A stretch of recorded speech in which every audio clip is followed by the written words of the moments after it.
লিখিত পৰীক্ষাত অৱতীৰ্ণ হোৱা ৰাজ্যৰ লাখ লাখ নিবনুৱালৈ এই মুহূৰ্তত লৈ আহিছোঁ অতিকৈ ভাল খবৰ। তৃতীয় বৰ্গৰ পদৰ পৰীক্ষাৰ ফলাফলক লৈ ডাঙৰ খবৰ। কাইলৈ দিনৰ 11 বজাত প্ৰকাশ পাব ফলাফল।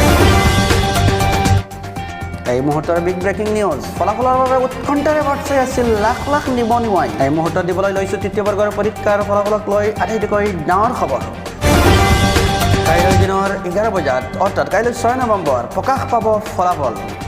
ৱেবছাইট যোগে চাব পাৰিব আপোনাৰ ফলাফল। এই মুহূৰ্তৰ big breaking news. sevaonline.org website যোগে চাব পাৰিব আপোনাৰ ফলাফল। নিযুক্তি পৰীক্ষাত অৱতীৰ্ণ হৈছিল 6,71,805 জন প্ৰাৰ্থী।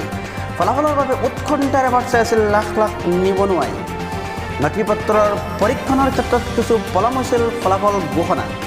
এই মুহূৰ্তৰ বিগ ব্ৰেকিং নিউজ। কাইলৈ অৰ্থাৎ 6 নৱেম্বৰ ৰবিবাৰ দিনৰ 11 বজাত প্ৰকাশ পাব ফলাফল। 2023 চনৰ আৰম্ভণিতে সম্পূৰ্ণ হ'ব নিযুক্তি প্ৰক্ৰিয়া।